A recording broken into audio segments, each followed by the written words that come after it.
그 요즘에 다주택자들은 뭐 하고 있을지에 대해서 한번 여러분들한테 얘기를 한번 해주고 싶었던 게 있었습니다. 뭐냐면은 요즘에도 여전히 그 다주택자들이 집값을 올린다라고 생각하는 분들이 되게 많더라고요. 왜냐면 이 다주택자를 약간 좀 뭐 나쁜 사람, 뭐 악마처럼 이렇게 정책을 펼쳤던 게 꽤 오래됐습니다. 그러다 보니까 다주택자는 나쁜 사람들, 그리고 다주택자들이 뭐 다 서울의 아파트 다 가지고 있고, 그리고 서울의 아파트는 결국에 다주택자들 때문에 집값이 막 올라가는 거야, 뭐 이런 생각을 하시는 분들이 많아서 이거에 대한 좀 오해가 있을 수 있다. 왜냐면은 뭐 저도 다주택 투자자지만 실제로 다주택 투자를 해보신 분들은 다 아는데 2020년도 이후부터는 사실상 다주택자들이 시장에서 뭘 더 산 게 거의 없습니다. 뭐 샀으면 아파텔 정도? 아파텔 정도 뭐 한두 개 샀을까? 아니면은 뭐 지방에도 뭐 거의 못 샀어요. 왜냐면 기본적으로 종부세를 막 엄청나게 높이기도 했고 취득세를 막 올리기도 했고, 그러다 보니까 실제 이걸 사가지고 돈을 벌기가 거의 불가능한 수준이었고, 양도세도 중과를 하기 시작하면서 뭘 사서 파는 순간 막 70%, 80%씩 세금을 내게 하는데, 지방에 뭐 조그만 거 하나 잘못 샀다가 내가 서울에 살고 있는 집, 아니면 뭐 서울에 보유하고 있는 어떤 뭐 큰 규모의 어떤 아파트가 양도세를 어마어마하게 부과당하는 그런 일들이 생겨요. 그러니까 2020년 이후로는 실제, 그러니까 다주택자라는 건 이제 부동산 투자 목적으로 하는 사람이라고 제가 얘기하겠습니다. 부동산 투자 목적의 투자자들은 시장에서 그냥 나왔다라고 보시면 됩니다. 그러니까 2020년 이후에 다주택자들은 시장에 거의 없었어요. 그냥 원래 가지고 있던 거를 그냥 들고 있거나 일부 팔거나 뭐 이러고 있었죠. 그러면 그런 거를 누가 사줬느냐? 무주택자이신 분들이 1주택자로 이제 바뀌거나, 아니면 1주택자인 분들끼리 뭐 서로 뭐 교환을 하고 있거나 뭐 이런 상태로 있었던 거죠. 이런 똘똘한 한 채 정책, 그러니까 다주택을 하지 마세요 라는 정책이 한 7년 됐죠. 7년 됐고 그 법이 계속 살아 있습니다. 여전히 지금 3주택, 뭐 4주택을 사는 순간 취득세를 13%를 내야 돼요. 그러니까 집값이 10억이다라고 하면은 취득세를 13%를 내는 거니까 뭐 1억 3천 정도가 나갑니다. 그러니까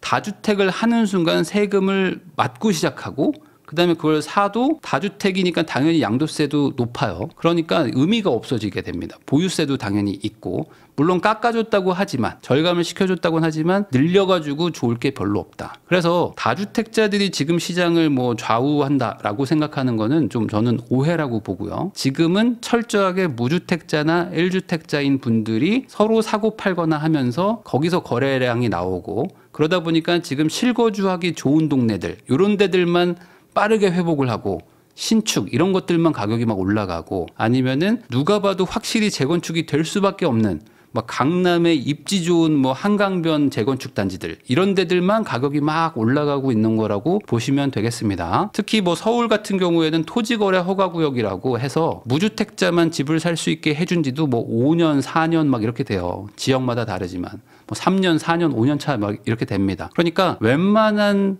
좋은 동네들, 그리고 웬만한 요즘에 시세를 막 리딩하고 있는 동네들, 뭐 이런 동네들이 다주택자가 접근할 수 있는 게 거의 없다고 보시면 돼요. 그러면 실제 다주택자들은 뭘 하고 있냐, 그리고 뭘 가지고 있냐를 보면요, 많은 분들이 뭐 강남에 세 채 가지고 있는 분, 이런 다주택자들이 엄청나게 많을 거라고 생각하지만 강남에 세 채만 가지고 있어도요 이미 100억 부자입니다. 그러면 우리나라에 100억 부자가 얼마나 많겠어요? 강남에 아파트가 20만 채가 있는데. 그러니까 그런 사람들이 그렇게 많을 리가 없잖아요. 이건 단순히 상식적으로 생각을 해봐도. 실제 다주택자라고 말하는 사람들은 보통은 어떠냐면 그냥 세 종류가 있는 것 같아요. 세 종류. 첫 번째가, 그러니까 내가 수도권이나 이런 데 한 채를 가지고 있어요. 왜냐면 수도권의 인구가 한 절반 정도 사니까. 그러면 수도권에 있는 분들이 그래도 좀 돈이 있습니다. 그러니까 내가 살 집 하나가 있어요.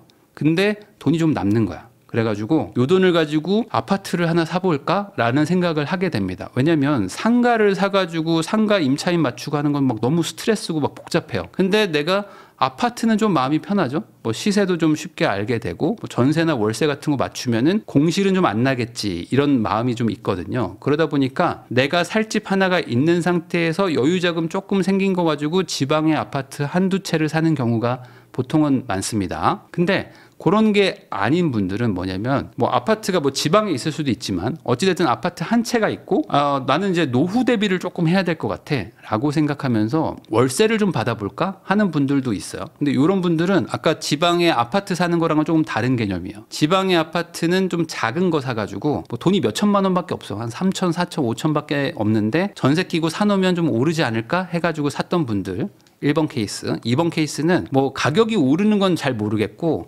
나는 당장 지금 은퇴도 해야 되고 좀 월세도 좀 받고 싶고 이런 마음이 있는 거죠. 그러다 보니까 이제 아무래도 좀 나이가 좀 있으신 분들이 이제 빌라나 오피스텔 같은 것들을 많이 삽니다. 그래서 그 빌라가 아파트 대비 월세 수익률이 좋거든요. 맞춰지기만 하면. 똑같은 2억짜리 부동산을 사도 아파트를 사서 월세 받는 거하고 빌라를 사가지고 월세를 받는 거하고 빌라가 수익률이 더 좋아요. 그러다 보니까 빌라 쪽에 월세를 받을 목적으로 뭐 오피스텔 원룸형 같은 거 하나 사가지고 직장인한테 월세 받을 목적으로 이런 것들을 많이 가지고 계셨던 분들이 있습니다. 그리고 아니면 아예 다주택자. 이런 사람들은 뭐 번듯한 아파트는 없어요. 없는데 빌라를 막 여러 채를 가지고 있다거나 아니면 오피스텔을 여러 채를 가지고 있어가지고 소위 말하는 이제 수익형 부동산을 꿈꾸는 분들. 그러니까 내가 월급 대비 월급만큼 부동산으로 뭐 월세 받아요 하는 분들 있잖아요. 이런 분들이 또 목표를 하고 있는 분들이 있어요. 이런 거를 하고 싶은 분들. 이런 분들은 이제 아파트를 아예 사기보다는 뭐 다가구 원룸 건물을 산다든지 아니면 뭐 다세대 빌라 같은 거를 여러 채를 사가지고 거기서 월세 받아서 내가 부자 돼야 되겠다라고 생각하면서 했던 분들이 있습니다. 근데 이런 분들이 어떻게 됐죠? 다 이제 지난 정권에서 뭐 임대차 3법 소급 적용하고 뭐 양도세 막 중과하고 뭐 보유세 막 중과하고 하면서 대부분 무너졌어요. 웬만한 분들은 거의 버티기가 쉽지 않았을 겁니다. 특히 이제 소득 대비 조금 많이 이렇게 샀던 분들은 거의 뭐 파산한 분들도 많고 망가진 분들이 많죠. 특히 이제 뉴스나 언론에서 많이 안 다루지만 한 60대, 70대, 뭐 75세, 80세 이런 분들이 오피스텔이나 빌라 가지고 좀 월세 받고 있다가 그때 많이들 무너지셨어요. 그때 어떤 일들이 있었냐면은 월세 그 임대료 받는 것도 세금을 떼야 된다 뭐 이러면서 그때 그 월세를 원래는 조금 넉넉하게 봐줍니다. 그래서 뭐 사업자 안 내도 되고 뭐 일종의 탈세지만 약간 좀 뭐 봐주는 것도 있었는데 그런 걸 칼같이 잡기 시작해요. 그래서 그때 어떤 할머니 분이 계셨는데 그분이 월세로 한 뭐 200 정도 받고 있었는데 이게 갑자기 이제 소득으로 다 잡히기 시작하면서 지역 가입자로 가입이 되면서 갑자기 이제 그 피부양자에서 다 빠지고 지역 가입자 가입되니까 어떻게 됩니까? 건강보험료 막 부과되기 시작하고 소득세 막 납부되기 시작하는데 종부세는 종부세대로 막 올라가. 그러니까 이제 못 버티고 이제 할머니가 이제 막 파산하고 막 이런 일들이 있었습니다. 네, 그러면 여러분들도 한번 생각을 해보세요. 제가 말씀드렸던 그런 종목들, 그런 종류의 주택을 가지고 있는 분들이 과연 돈을 많이 벌었을까요? 대부분 많이 못 벌었습니다. 지방의 뭐 소형 아파트, 아니면 뭐 원룸 빌라, 뭐 이런 오피스텔 이런 걸 가지고 있는 다주택자들은 대부분 되게 심각한 경제적 손실을 입었고 망한 분들도 많았다. 근데 여전히 다주택자들이 집값을 올린다라고 말하는 분들은 대부분 약간 그 유니콘 같은 다주택자를 상상하시는 게 있어요. 제가 아까 말했듯이 강남에 아파트 3채 가지고 있는 뭐 엄청난 부잣집 뭐 그런 뭐 할아버지를 약간 상상하시는 것 같아. 그래서 뭐 손자 손녀한테 막 돈 팍팍 주면서 뭐 부동산을 막 뭐 100억어치를 막 가지고 있는 이런 분들이 강남에 엄청 많아가지고 이 사람들이 돈을 꽉 쥐고 있으니까 이 강남 집값이 떨어지지 않는다라고 생각하시는 분들도 있는데 그런 분들도 최근 몇 년간 많이 줄었습니다. 왜냐면 종부세가 한 2억 3억씩 부과를 했었거든요. 그럼 종부세 2, 3억씩 내면서 과연 그게 투자 가치가 남아 있을까요? 사실 그럴 리가 없잖아요. 그러다 보니까 대부분 그런 분들이 이제 증여를 많이 했습니다. 아, 그래. 내가 이렇게 가지고 있으면서 1년에 막 2억씩 세금 낼 바에는 그냥 증여를 하자. 그래서 아이한테 그냥 주는 거죠. 그러면 애도 돈이 없잖아요. 그러니까 뭐 증여세가 막 붙기 시작합니다. 그래도 주는 게 차라리 낫다 해서 많이 줬었습니다.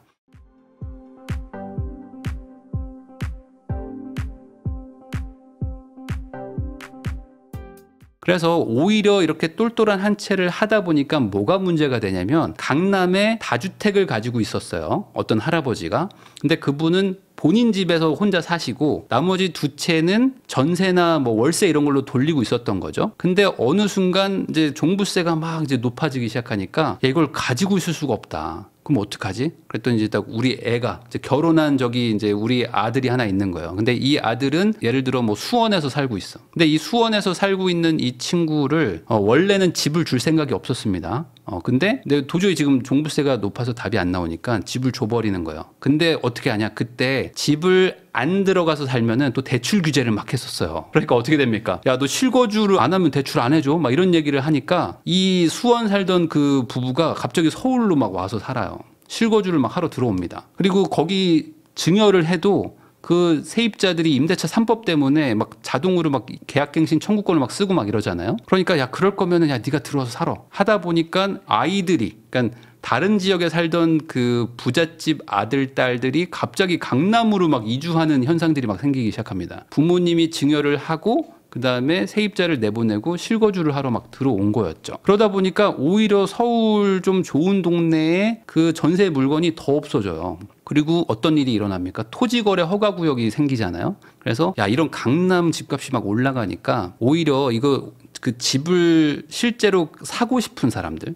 집을 사고 싶은 사람들은 가격이 막 팍팍 뛰니까 못 산다라고 해서 다주택이나 뭐 이런 사람들이 이 집을 못 사게 해야 된다.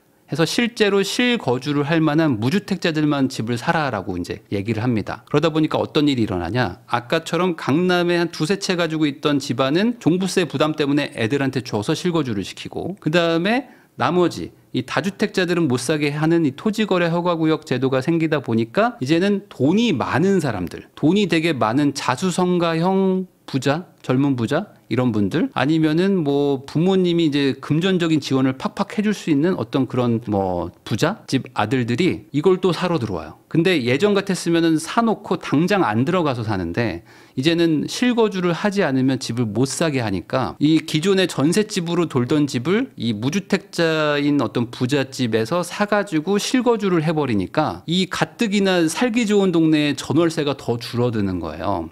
이래나 저래나 막 줄어들기 시작합니다. 그래서 이렇게 한 지가 벌써 4년 차, 막 5년 차 되니까 최근에 뭐 가장 오래된 동네, 뭐 예를 들어 뭐 삼성동이나 뭐 잠실, 뭐 청담동, 대치동 이런 데들은 많이 전세 물건이 없어지고 이제는 부잣집 아들, 딸들이 거기서 실거주를 하는 일들이 많아졌어요. 그래서 가장 많이 느껴지는 게 지하 주차장에 차들이 엄청나게 좋아졌습니다. 이거는 살아보는 분들은 다 알 거예요. 아니, 우리 동네 차가 왜 이렇게 좋아졌냐? 라는 거를 최근 한 2, 3년 사이에 많이 느끼셨을 거예요. 그전에는 그 정도는 아니었어. 그전엔 그렇게 막 외제차가 있고 하긴 했지만 뭐 국산차도 많았고, 근데 최근에는 포르쉐가 막 생겨. 막 그리고 뭐 페라리 같은 것들도 막 늘어나기 시작합니다. 전반적으로 차들이 많아져요. 그러니까 뭐냐면 한 대를 끌고 다니는 게 아니라 막 2대, 3대씩 차가 막 늘어나요. 그리고 젊은 친구들이 되게 많이 살고 오히려 막 늘어납니다. 유모차 끌고 다니는 분들도 더 많아지고. 그러다 보니까 살기 좋은 동네에 부자들이 모여 살게 하는 그런 정책이 좀 됐던 게 최근이에요. 그래서 실제 다주택자들이 집값을 올린다 라고 말하기가 참 애매하다는 거죠. 오히려 이제는 그냥 자식 한 채, 부모님 한 채, 뭐 딸 한 채 해가지고 3주택자가 1주택, 1주택, 1주택자로 이제 바뀐 거죠. 그러면 이제 1주택자니까 그 사람들을 욕할 수 없는 거 아닙니까? 이분들은 이제 규제 대상에서도 다 빠지게 된 거고. 그러면 지금 남아있는 다주택자들은 뭐냐? 아까 제가 말한 대로 강남의 3주택자, 뭐 이런 유니콘 같은 사람들이 아니고 내가 가지고 있는 한 채 정도의 그냥 나머지 뭐 지방의 한두 채 뭐 이런 것들 가지고 있는 분들이 남아있고, 뭐 빌라가 막 섞여 있다거나 뭐 재개발 물건을 샀는데 뭐 물려 있다거나 뭐 이런 분들이 지금 다주택자로 남아있는 것밖에 없는 거죠. 근데 이분들이 추가로 뭘 살려고 그러면요, 하다못해 자기가 살고 있는 실거주용 집을 갈아타기를 하려고 해도 취득세를 13%를 내야 돼요. 그러니까 이분들은 갈아타지도 못해. 다주택자인데 갈아타지도 못합니다. 왜? 저기 몇 개의 물건 잘못 사놓은 것 때문에 다주택자로 지금 취급받아서 갈아탈 수도 없어요. 취득세가 너무 세니까. 그럼 저거를 정리를 해야 돼요. 근데 저걸 정리를 하려고 봤더니 아무도 안 사줘. 아무도 안 사주는 물건에 내가 그냥 몇 개 가지고 있는 거에 명의가 딱 그냥 걸려가지고. 그러니까 이게 팔려야지 이사를 가는데 이걸 이도저도 못하고 있는 상황으로 딱 돼 있는 거고. 그러니까 그거 막 금매로 던지고. 그러니까 이제 가뜩이나 빌라 시장 안 좋은데 더 나빠지는 거예요. 그러니까 빌라 시세가 막 뚝뚝 떨어지니까 원래라면은 깡통 전세가 안 될 물건도 깡통 전세화가 돼가지고 또 사고 터지고 막 팍팍 터지는 일들이 일어나고 있는 게 지금의 현 상황이라고 보시면 될 것 같아요. 그러면 여기서 한번 잘 생각해 보셔야 됩니다. 똘똘한 한 채가 그러면 누구한테 도움이 됐을까요? 이 시청하시는 분들 중에서 한 90%한테는 도움이 안 되셨을 거예요. 왜냐하면 이 똘똘한 한 채 정책이 유리한 사람은 정말 소수에 불과합니다. 누구냐면 뭐 굳이 얘기한다면 서울이겠죠. 서울에 아주 좋은 최상급지를 가지고 있는 부자. 요 사람들은 지금 최고의 혜택을 받고 있습니다. 예를 들어 강남에 뭐 어떤 뭐 살기 좋은 대단지 아파트를 하나 가지고 있는 분이 있다고 칠게요. 뭐 한 22, 3억 정도에 샀는데 지금 한 35억 갑니다. 근데 나는 이거 한 채 가지고 있잖아요. 그러니까 규제에서도 다 빠져요. 그리고 이 사람은 원래라면 더 이상 올라갈 곳이 없어요. 그러니까 원래도 갈아타게 할 마음이 없어요. 그러니까 이 사람은 그냥 여기 그냥 가지고 있으면 돼. 모든 그 우주의 기운이 우리 집값을 올려주려고 막 하고 있거든요. 그러니까 나는 그냥 가만히 있으면 돼. 가만히 있으면 그냥 집값이 쭉쭉쭉쭉 올라갑니다. 얼마나 기분이 좋아요, 이분은. 근데 이런 분들은 한 5에서 10%도 채 안 되고요. 나머지 분들은 어떤 분이 있냐? 서울에 아파트 가지고 있으면 혜택 받은 거 아니에요? 그럴 수 있죠. 근데 이분들 입장에서는 나도 1주택자예요. 근데 나는 원래 이 동네에서 멈출 사람이 아니야. 대부분 서울 사람들 중에 한 5, 60%는요. 나는 이 동네에 살 사람이 아니야 라고 생각하는 분들도 많습니다. 뭐냐면 돈 모아서 더 좋은 동네 가야지 라고 생각하는 분들이 생각보다 많아요. 서울이 워낙 그 노후도가 높아가지고 집값은 비싼데 여기가 좀 마음에 들지 않아 하는 분들이 생각보다 많습니다. 근데 우리 집값이 오르긴 올라요. 그러니까 막 기분이 나쁜 건 아니지. 사실 무주택자에 비해서는 훨씬 유리한 상황이긴 하지만 내가 그렇다고 여기서 평생 살 생각은 아니었는데 다른 데 더 좋은 데로 가려고 내가 계속 째려보고 있던 저기가 더 많이 올라가 버리니까 사실상 나는 이동할 수는 없는 상태가 됐어요. 원래라면 여기서 돈을 조금 더 모아가지고 여기서 돈 보태서 저 동네 가야지 라고 생각했던 분들이 우리 집값이 오르긴 했지만 저쪽이 더 많이 올라가지고 어차피 이제 더 못 가게 된 상태로 이제 벌어지게 됩니다. 물론 이분들은 뭐 집값이 올랐으니까 뭐 나쁜 건 아니겠지만 상대적으로 그 사람들한테 행복하세요라고 물어보면은 그거는 좀 애매할 수 있습니다. 왜냐면 나는 저기 이사 가려고 한 2년이나 3년 뒤에 우리 애 학교 때문에 좀 가려고 했는데 이제는 뭐 아예 불가능해졌어요. 뭐 이런 얘기를 하시는 분들이 지금 되게 많거든요. 그러면 지방에 사는 분들은요. 지금 우리나라 인구의 거의 절반은 지방에 사는데 이 지방에 사는 분들은 지금 똘똘한 한 채 전략 때문에 뭐 박살난 지역들 엄청 많죠. 그러니까 지금 뭐 아예 시세가 뭐 회복도 안 되고 있고 뭐 전세도 같이 빠지고 있는 뭐 최악의 구간인 곳들도 많고 그런 분들도 뭐 지금 이 똘똘한 한 채 전략 때문에 뭐 본의 아니게 피해를 입었다고 볼 수도 있겠죠. 그러면 무주택자분들은요? 무주택자분들은 과연 좋았을까요? 뭐 빌라에 사는 분들이 우리나라 국민의 40% 정도인데 빌라 오피스텔에 살다가 전세 사기 당하거나 아니면 전세 사기급으로 엄청난 고통을 겪다가 겨우겨우 돈 회수해가지고 나오신 분들도 지금 많단 말이죠. 그러니까 결국에 이 시장이 지금 완전히 꼬여버리고 붕괴하고 있는 와중에 이게 누구한테 도움이 된 거야? 라고 생각을 해보면 결국에 부자인데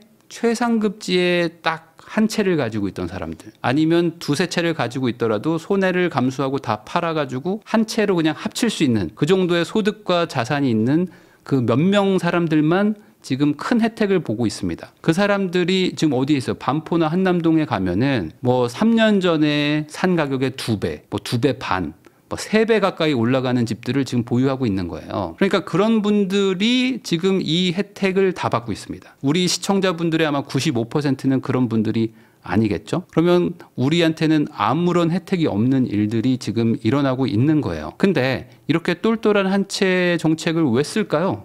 이걸 왜 써야 됩니까? 사실 생각해보면은 이거는 우리 모두에게 좋은 게 아니거든요. 근데 이게 이해하기가 참 어려워요. 이게 참 이해하기가 어렵습니다. 이게 나한테 도움이 안 된다는 걸 이해하는 게 너무 어려워요. 그러니까 지금 강남에 3주택 가지고 있는 100억 자산가를 상상하면서 계속 공격하고 있는 거야. 그 사람들을. 그런 사람들은 별로 없는데. 그래서 지금 이득 본 사람이 별로 없다는 걸 좀 알고 계셔야 됩니다. 그러면 지금 다주택자들은 뭐 할까요?